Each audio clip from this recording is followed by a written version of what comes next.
Here are 3 charts that every long-term investor needs to see. My name's Joe Conroy. I'm a certified financial planner, and over the years, I've noticed that some charts kind of resonate with investors a little bit better than others. And these are 3 of the most important charts that I share with clients and anybody interested in becoming a better long-term investor. So we'll jump right into it. First up is JP Morgan's average returns and intra-year lows chart. Now let me talk you through it.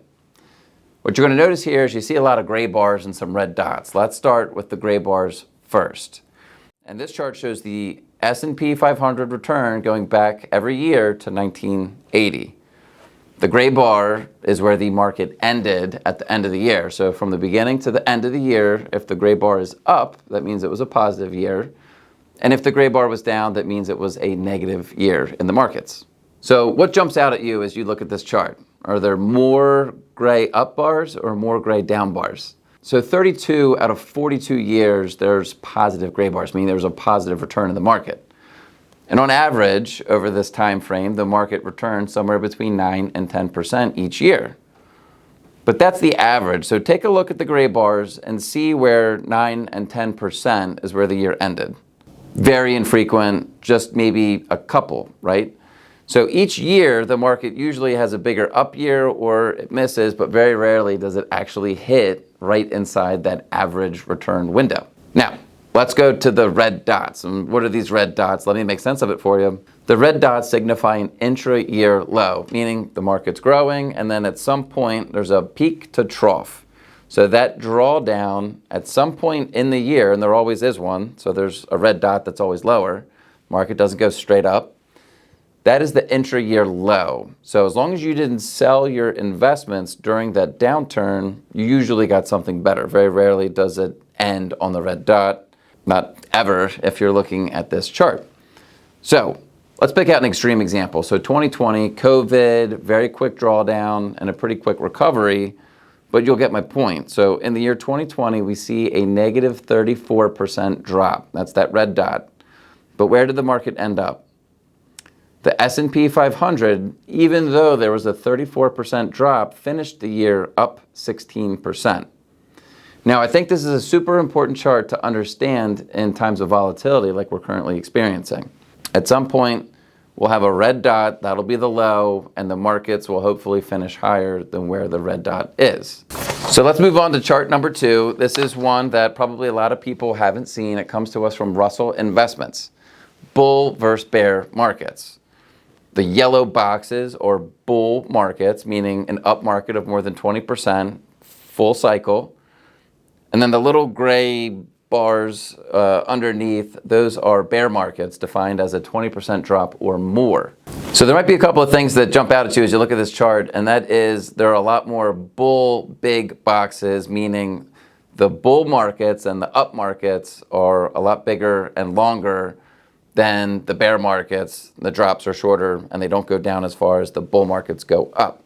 That's why the markets over time have trended up into positive territory. So some of the facts as we get into a cycle of a bull market is they last about 72 months. And I might be wrong with this stat, but I think that's on average what the new car loans are. About 70-ish months is the average length of a car loan, and the growth over a bull market cycle is over 300%. Meaning, if you're an average car buyer and you're paying off over time, your stock market investments, if you were invested in the S&P 500, and I'm not suggesting that for everybody, would have grown 3 times while you paid off your car in a bull market cycle. Bear markets, on average, some are worse, some are not as bad. 30% drawdown, and they take about 16 months. Where we sit right now, we're at about 25% drawdown, and we're 10 months in. So hopefully this is on the shorter end of average, but that's what has happened in the past. Which leads me to the third chart, which is super important. It comes to us from Fidelity, and that is the importance of staying invested. I know a lot of people don't like seeing the down statements. I know I certainly don't like seeing statements that are down from where they were previously. But it's important to stay invested, and this chart will tell us why. When we do get into periods of volatility and the market's been down, the volatility picks up, meaning we're up 500 points, we're down 400 points. There's a lot of swings, and you got to stay invested because if you miss some of those good days, it's going to cost you a lot of money. The chart will show you why. Let's get into it. So on the left, you see the blue bar. That's staying invested all days from January 1, 1980, going into March 31st of 2020. All right? So 40 years invested in the market, a $10,000 hypothetical investment would have grown to over, I should say, just under $700,000. Now, what if you're trying to stop the bleeding or some of these other terms that get thrown around and you want to try to get out when times are tough?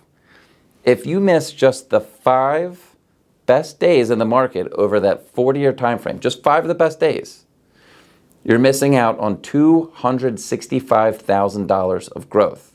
So instead of close to $700,000, you'd be up over $400,000.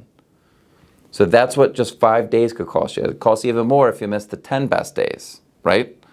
So when we look at this chart, the importance is we can't time the markets. You could get it right just as you could get it wrong. And if you get it wrong, it's going to cost you a lot of money. So what we're trying to say here in summary is we invest for the long term. We don't sell at market lows. Keep your money invested, and the bull markets, if we're invested through them, should provide and help contribute to your financial goals and your plans. If you have any questions about these or you want to talk through your portfolio and see if you're positioned this way, please reach out to us. And as always, thank you for watching.